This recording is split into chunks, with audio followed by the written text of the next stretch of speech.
This is why you should always make sure that your parents are your real parents. Okay, so boom, let's get right into it. So on Monday in my biology class, we're discussing blood types. This girl was trying to figure out why her blood type didn't make sense on her Punnett square. She told her professor that her dad was O and her mom was A, but yet she was AB. My professor explained that that's impossible, that she's confused on the blood types or something. The professor even drew out different Punnett squares to show her. The girl was very persistent that she wasn't wrong on the blood types and was confident that there was something wrong with how the professor was doing it. So my professor told her to talk to her parents to double check the blood types and all to make sure that the information was correct. So she comes back to class the next day and my professor made it a point to ask if she was mistaken or confused. And what she said next shocked the whole entire class. Ciao, like for part. This is why you should always make sure your parents are your real parents, part 2. Okay, so boom, like I said, my professor made it a point to ask if she was mistaken or confused about the blood types. And I tell you, this girl is ballsy. She announced to the entire class of 243 people. Turns out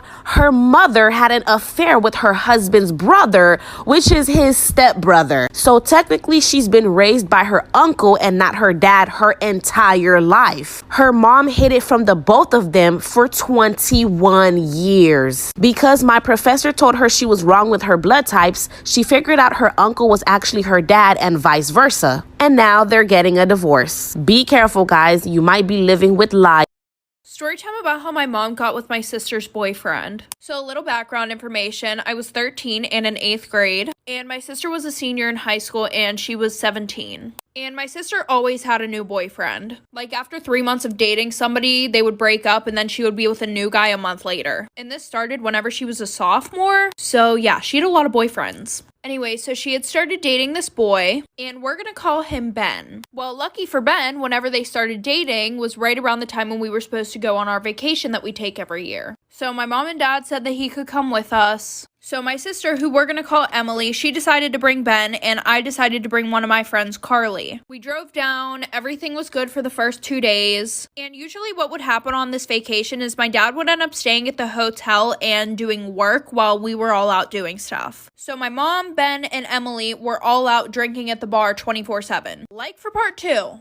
Part 2 about how my mom got with my sister's boyfriend. So like I said, Emily, Ben, and my mom were out drinking 24/7 at the bar. And since this was a vacation that we took every year, my sister already knew a bunch of people down there. The one night my mom started feeling really sick at the bar, so Ben offered to take her back to the hotel. And at this time, my friend, my dad, and I were all down at the buffet in the hotel. So Ben took my mom upstairs to our hotel room, and my dad was like, "Oh, do you guys want to walk down to the fair?" We said yes, so he told us to go upstairs and get his wallet. So my friend and I go up in the elevator to our room, and I want to say this was about 20 or 30 minutes after Ben and my mom had went upstairs. So we get into the room, we hear the shower running, which was weird because we didn't think anybody was there. So instead of me calling my dad because it might have been a murderer, I go, and the door slightly creaked open, so I look through the door, and obviously I could hear you know what, but hers and his clothes were on the floor. Like for part 3.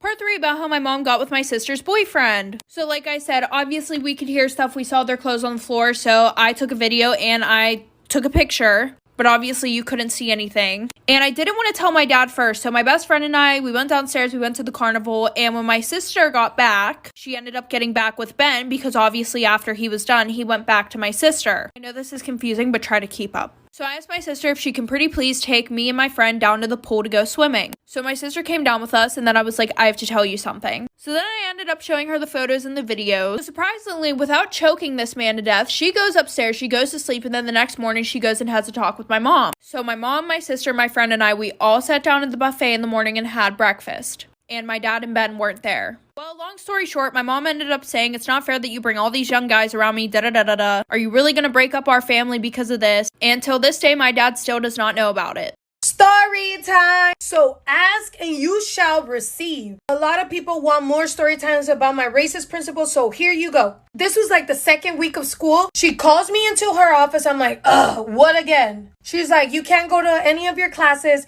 You gotta go take this test." I'm like, what?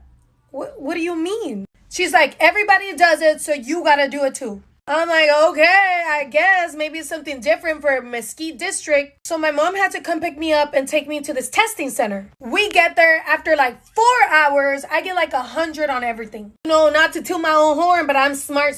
And then the dude was like, why are you here? I just reviewed all of your files and you have 100% on all of your state exams. And you are perfect in English and writing. I'm like, wait, what do you mean? What is this exam for? This is for people who don't speak English because they're immigrants. I'm like, what? He's like, yeah, so why are you here?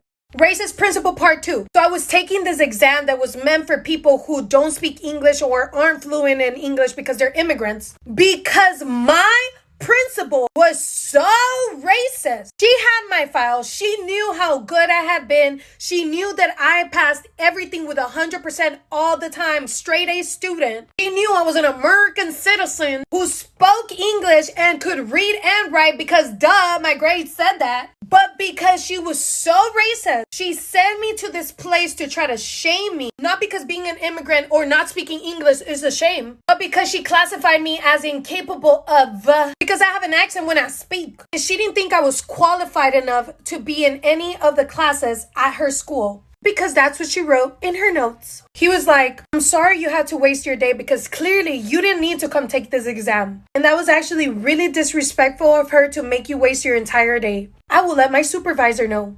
Oh, you still think that my principal wasn't racist? He didn't want me in any AP classes. AP means like advanced or whatever. You get like a college credit. All that smart stuff that really does not help you that much. She made me go take this exam because she didn't want me, her person, coming from the hood that she does not like, the person who speaks English and Spanish fluently, but she has something against that, being in a class that was considered smart. Because that would make her district looks so bad. Because there was no way that a hood girl, a girl from a ghetto school, because she called Dallas ghetto, there was no way that somebody like that could come and take the place of other students. She was so mad when she received the report that I could take those classes. And I did. And surprisingly, I was the only minority in that class. The only one.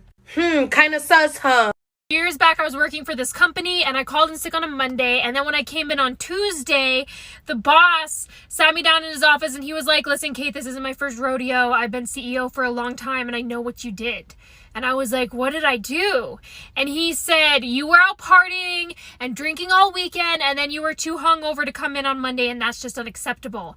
And I was like, excuse me, sir. I went camping over the weekend and we made tinfoil dinners and mine was on the outside of the fire and everybody else was on the inside of the fire because I have a hard time asserting my needs, especially when other people are there. I put them before me. And so anyway, mine was on the outside of the fire and everybody else was eating before me because theirs cooked faster and I didn't want to wait to eat mine. So I just ate it before the meat was done cooking. And did I bring the sickness on myself and get food poisoning? Yes, I did. But also, how dare you?